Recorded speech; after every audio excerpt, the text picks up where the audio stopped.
Hola, gente. Soy Abigail, Martin, and Estes breaking a set. So, you know, you often see people like Karl Rove, Dick Cheney, and Bill Kristol making their rounds on the corporate media to weigh in about what countries we should bomb next.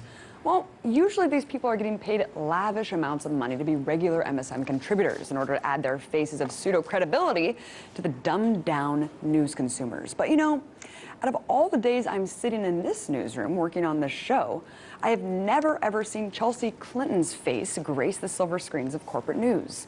Which is why I was so surprised to read over the weekend that Bill and Hillary's daughter is apparently a special correspondent for NBC. Yeah, since November 2011, Chelsea's been on contract with NBC, earning a cool $600,000 every year for doing virtually nothing. See, according to Business Insider, Clinton has only appeared on NBC a total of 14 times since signing on, 2 of which were her being interviewed about her own parents. And the other times included reports about therapy dogs and exclusive interviews with the Geico gecko. You know, super hard-hitting journalism. In total, her on-air appearances amounted to just under an hour, which means, according to BI's calculations, Chelsea earned an insane $26,724 per minute, or an even crazier $445 per second. Now, if you're surprised that a well-established news network would dole out millions of dollars to politicians' offspring with zero journalism experience, consider that in 2009, NBC also hired George Bush's daughter, Jenna, and John McCain's daughter as contributors. Man, it pays to be heirs of plutocrats. See, NBC's investment in Chelsea has nothing to do with her hard-hitting reporting about cartoon geckos. But instead, it's all about connections and access, baby. So to us peons, 400 G's might sound like a lot. But if you're a Clinton, well, then I guess you'd still consider yourself dead broke. Now let's go break the set.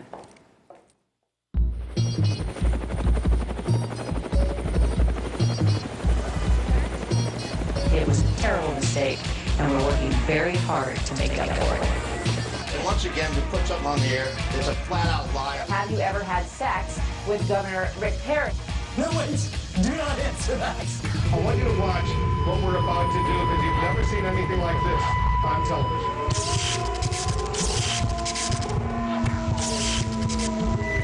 What we need is to question more and to keep it uncensored, real and raw. My simple mission is to change the globe. I'ma do it with this passion and fire and tone. These words are hard hitting, you're watching your neck, but you need to tune in because we're breaking the set.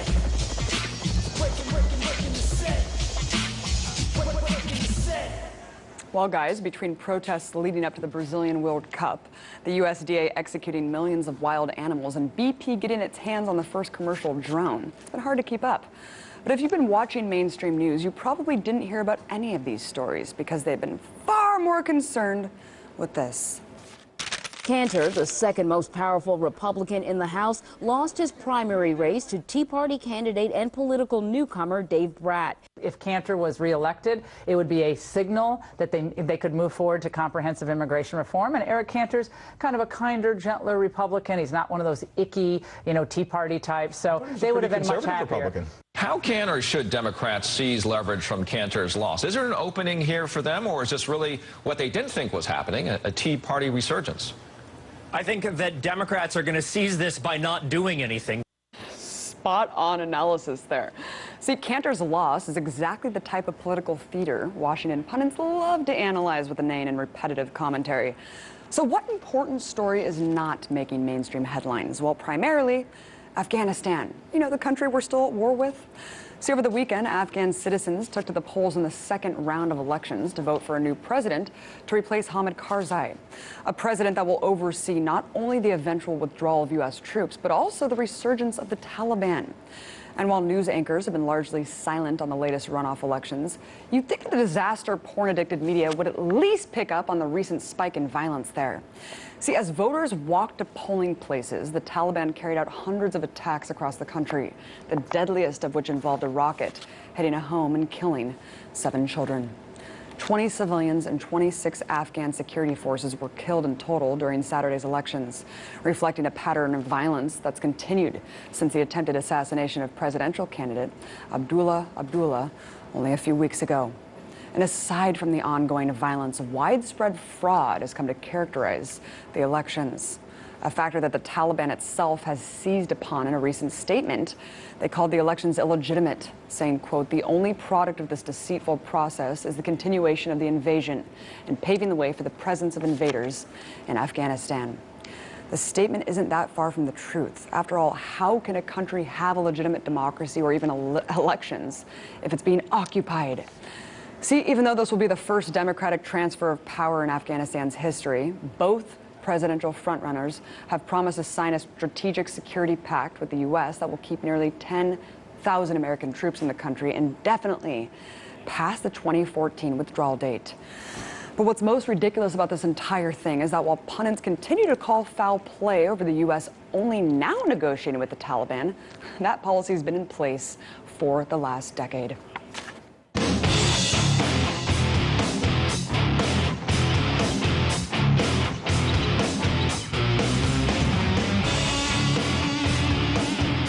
This year marked a rare victory for alternative parties when Socialist candidate Shama Sawant was elected to the Seattle City Council.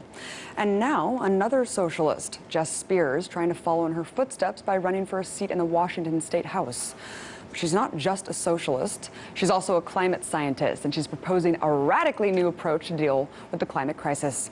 Spear joined me earlier, and I started by asking her about her thoughts on Obama's executive order mandating that carbon emissions from coal-fired power plants be cut by 30% by the year 2030. I think that it's a step in the right direction, but we should call it what it is. An incredibly timid step. It's a baby step in the right direction, considering what we're facing. The IPCC report that just came out, the White House's own climate assessment that just came out shows that what we're facing are, pretty dire circumstances with regards to droughts, heat waves, flooding, superstorms, all of that, and yet we're seeing really timid steps. A 30% reduction by 2030 to me is just not enough. And furthermore, half of that has already been accomplished. So really, he's calling for a 15% reduction. What we can do in Washington State is we can go 100% renewable. We already get the majority of our energy from renewable sources. It's 70% renewable in Washington State. Why isn't it 100? We have a lot of land we could be building windmills on. We have plenty of buildings and roads that we could be putting solar panels on. And I think what we'd like to see in Washington State, and why I'm running against the Speaker of the House, is so that we can really challenge that leadership that's not doing anything in this direction and really call for bold, massive investment in renewable energy infrastructure, putting millions of people to work and really transitioning away from fossil fuels. I couldn't agree with you more there. This should have been done 20 years ago. Too little, too late, I think. And you vocally argued against typical Democratic proposals regarding climate change, such as carbon taxes, cap and trade. Why don't you think market solutions are the answer to changing our reliance on fossil fuels? Well, we've had some experience with market solutions over the past 20 years with Europe, imposing cap and trade. And I think that it showed that it didn't really stop the carbon emissions from rising year after year. And also, I think we should look at these market solutions as sort of an indictment of the system itself. If you really have to tinker with the profits of these fossil fuel companies in order to get them to do what's right, in order to get them to reduce emissions and invest in renewable energy, then that shows that at the root of the problem is the system itself, is capitalism, the whole production for profit system. And that we have to affect those profits in order to get them to do what's right should really make us pause and think about the system itself. It's not going to happen fast enough is really the biggest problem with it. You're trying to get them to do what's right, and you're hoping that these taxes will force them to invest in renewable energy and hopefully get them to build the new infrastructure that's necessary, hope that it'll get the emissions to stop. We don't have time for that. We've been told that in order to keep under 2 degrees Celsius, we really have to peak our emissions in the next 10 to 20 years.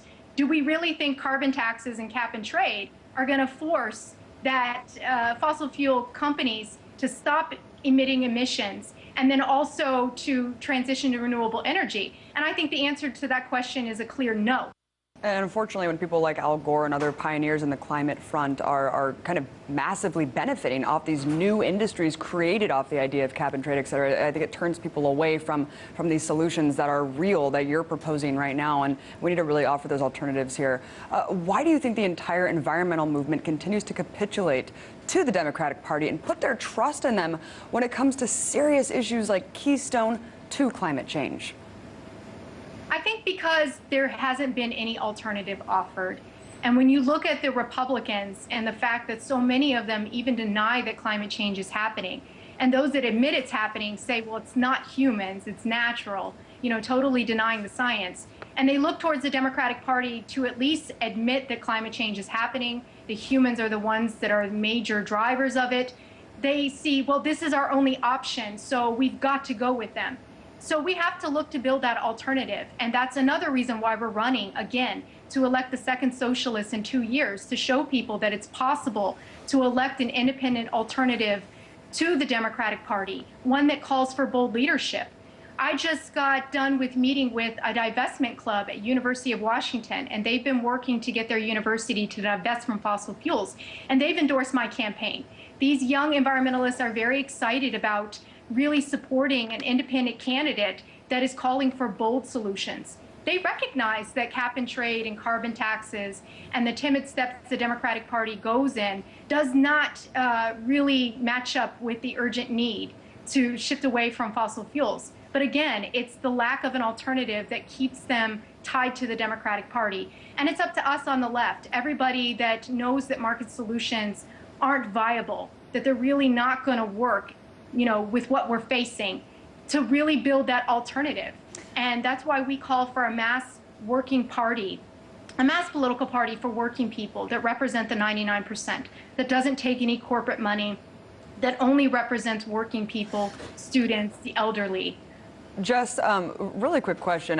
What were the factors that led you to become so disillusioned with the current capitalist system and the two-party dictatorship is what I like to call it? Yeah, I think that, I went into climate science from an activist perspective. I read an article on global warming, and it really worried me. And this was in the early 2000s, and I was already a science major. So I went into climate science with the aim of helping us understand what we're facing so that we could come up with a solution. And everything that I studied showed me that we needed urgent action. We didn't need to keep researching it to understand that we needed urgent action. But you didn't see that action. And, I had read history and saw that it was mass movements that were necessary to really get things done. And I knew that it was important to get involved in that and to help build those movements so that we could really pressure the elected officials to do what's necessary. Thank you so much. Jess Spear, a climate scientist running to unseat Washington State House. Frank Chop, amazing to have you on. Thanks so much.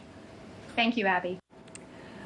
Coming up, I'll talk about two people who wrote radically different op-eds on the Iraq War. Stay tuned. Are you like me? You want your comedy news with some teeth? Want your comedy news to be a bare-fisted, no-holds-barred fight to the death? Like a truth vampire biting into the necks of the corporate elite and the billionaire freaks while they're going, make it stop! Well, that's what you get with my new show, Redacted Tonight. Was that too much?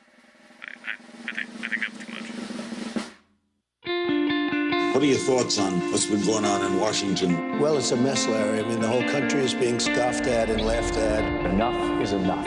The media, the candidates, the corporatocracy, covering issues that actually affect you and me doesn't do too much for ad revenue. Biotech agriculture giant takes on a 76-year-old American farmer based in Indiana. How much fallout do you think this is going to create for the CIA?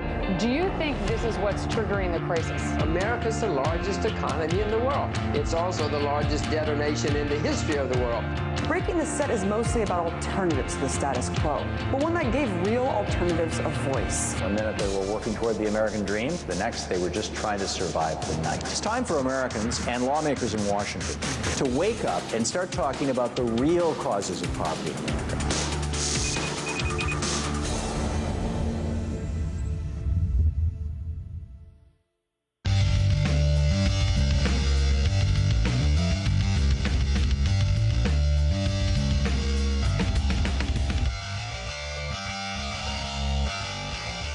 Over the past few days, the crisis in Iraq has become increasingly chaotic as the terrorist group ISIS was able to take control of Tal Afar, the northern Iraqi city of about 200,000 people.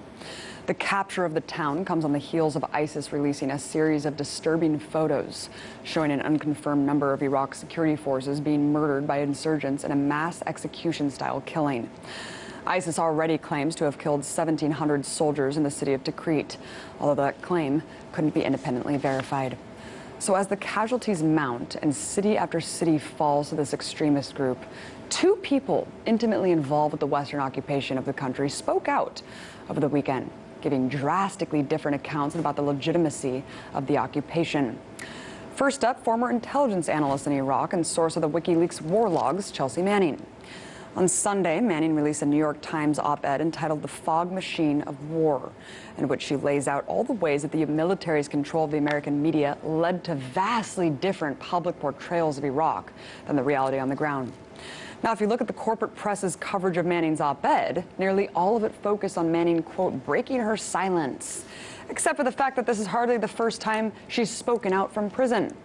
But because her case barely makes a blip on the MSM's radar, it may seem like this is the first time she's ever released a public statement.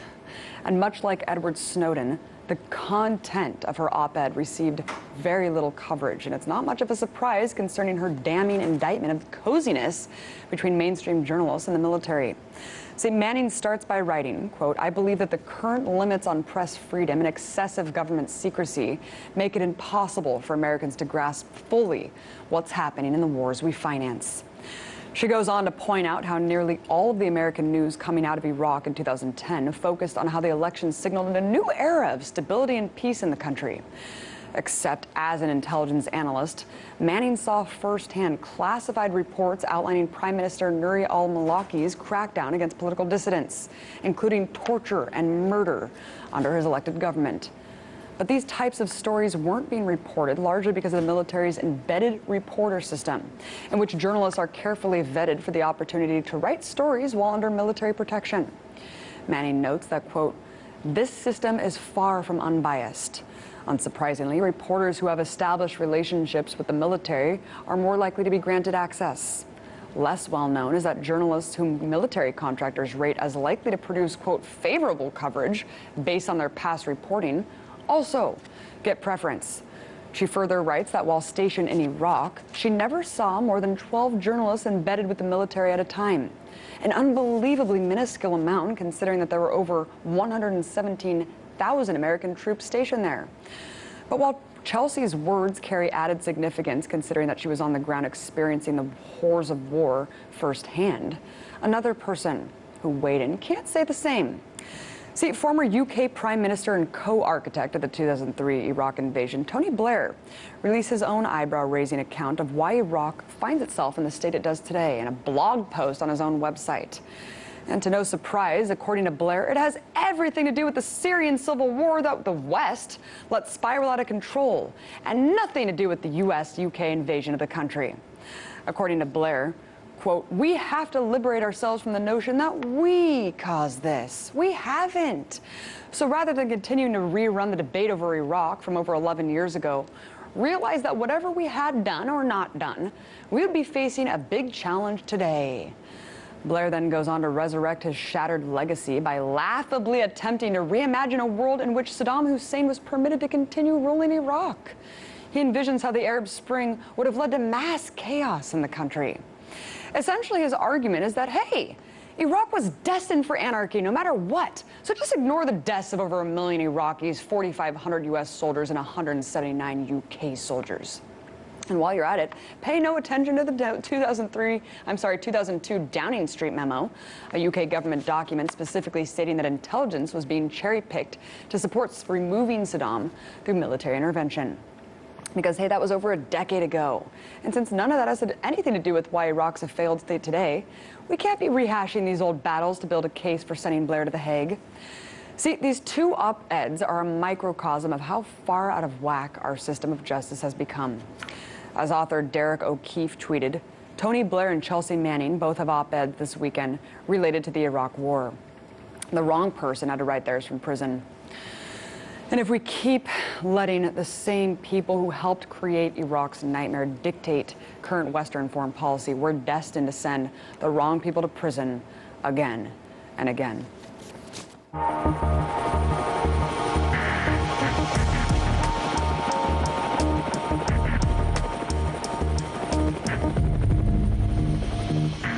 In a post-9/11 world, the national security state has been endlessly pumped with funds, theoretically to seek out and destroy terrorists at home and abroad.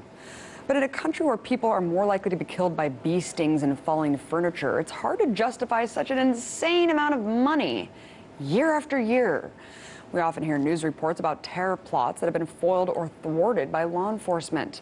But how realistic were these plots to have posed any threat to American citizens? Well, according to a new report done by Muslim advocacy group Salam, called Inventing Terrorists, the lawfare of preemptive prosecution, a whopping 95% of cases studied after 9/11 have involved some sort of FBI entrapment. So here to explain more about the world of FBI informants, RT correspondent Marina Portnaya. Thank you so much for coming on, Marina. Thanks for having me on, Abby. So the study found that 95% of cases examined since 2001 involve some sort of entrapment on behalf of authorities. Talk about what exactly entails an entrapment. Well, in these entrapment cases, the FBI uses an informant who acts more like an agent provocateur. He targets individuals of Muslim descent and attempts to manipulate or recruit them into carrying out the so-called terrorist attack. Now, the FBI informant actually provides the technical and strategic planning to carry out those so-called plots, and he also provides the fake missiles and bombs. Essentially, the FBI informant plays the leading role in convincing people to commit, the people we're talking about in this report, to commit acts of terror. Now, the federal government doesn't call this entrapment because they say that the law, according to the law, anyone who is susceptible to committing crimes cannot be entrapped. Instead, it's considered preemptive prosecution, taking down the homegrown terrorists before they can carry out the crime. But the crime here is being orchestrated by the FBI. Well, Marina, for a second, I thought we were living in Minority Report. I didn't know that pre-crime is actually a thing. What sort of tactics are being used in the recruitment process? Well, friendship, encouragement, and most of all, money. The majority of the men targeted by the FBI informant are very poor. They're uneducated. Most are living a lonely life. For example, in the 2009 Newburgh 4 case, the cash-strapped men were offered cash and cars. One of the 4 defendants was mentally challenged. Another one of the defendants was actually offered $250,000 when he wanted to actually back out of the so-called terrorist attack. Now, in that case, the FBI informant, a Pakistani immigrant, was reportedly paid $100,000 and also served as the government's key witness during the trial against the 4 men who are now languishing in prison. Wow. You know, I was actually surprised to see the 95% figure because Trevor Aronson, author of The Terror Factory, found that 99% of cases since 2001 were essentially manufactured. I mean, do you think that the number could be even higher than what we're learning? And what's new and different about this study? Look, I think 95%, 99%, no matter which percentage you take, that number is high enough, and it's very disheartening. You know, the fact that mainstream media, with all of its influence, is turning a blind eye to this epidemic is scary. You know, most of the so-called FBI stings reported about over the years wouldn't have happened without the FBI actually creating them. Hundreds of people are languishing in jail cells for being induced and convinced into committing a fake terror plot that they didn't conceive on their own. What's new in this report is that a report like this has never been released. A study like this, rather, has never been released. It looks at all the alleged terror attacks that the Department of Justice claims to have foiled in the U.S., and then it actually compares to how many of them were legitimate potential terrorist attacks. So that's what's new here. The new part is the study. Right. How much money is being spent on this operation, Marina, and how many agents are working around the clock to ensure the terror factory continues? Well, we don't know exactly how much money is being spent. We know that the FBI has a budget of around $8 billion. And according to a report in 2011, the FBI had at least 15 50,000 informants working for them. That number may be even higher. Those informants clearly are not working for free. Well, what's amazing about that, Marina, is there's a whole other aspect of this. If there's over 15,000 informants working around the clock, why are they trying so hard to recruit more? Marina, I wanted to bring up another expose by Mother Jones called "This American Refused to Become an FBI Informant, and then the government made his family's life hell." It's a story about a man named Najee Mansour who's been harassed. His entire family's been harassed, put in and out of prison, long periods of time, restricted from air travel, just for refusing to become an informant. Do you have any sense of how widespread that aspect of this whole story is? Well, Mansour's case, sadly, isn't an isolated incident. Earlier this year, 4 Muslim Americans filed a lawsuit against the government claiming they were placed on the no-fly list after refusing to become FBI informants. Others have claimed that their immigration status was suddenly revoked and they faced deportation after refusing to spy for the FBI. There have been dozens, if not hundreds, of stories like this reported about over the years where the FBI has been increasing their use of informants to orchestrate these so-called foiled terror plots. Unbelievable. Marina, I guess the biggest question is, this seems like a gigantic waste of taxpayer dollars and government resources. Why is it being done? Well, the consensus among many civil rights attorneys is that by exaggerating the domestic threat, the government can justify larger security budgets, the need for mass surveillance, and the expansion of law enforcement powers. Abby, take a look back at the past 13 years and ask yourself if that's exactly what's happened in a post-9/11 America. You're absolutely right. And I guess I can't help but also kind of note that the FBI is using the same tactics that people are using abroad in actual terrorist rings, justifying recruiting economically desperate, mentally ill people. How are they doing this, and how are they justifying this as ethical and moral? It's not ethical. It's inhumane, and it's outright scary. Look, U.S. surveillance, as the public has learned, is not just limited to Muslim citizens. Critics say that unless there is public outcry over these government-manufactured crimes, that they too may become common practice that could target anyone in the future. The government can justify anything in a post-9/11 America. It has, saying that in the name of national security, they need to do A, B, and C, but the public needs to start asking themselves if manufactured crimes is actually something that needs to be done in order to keep the U.S. safe. Very good question. Thank you so much for addressing that, Marina. Portnoy, I appreciate it. That's our show, you guys. Join me again tomorrow when I break the set all over again.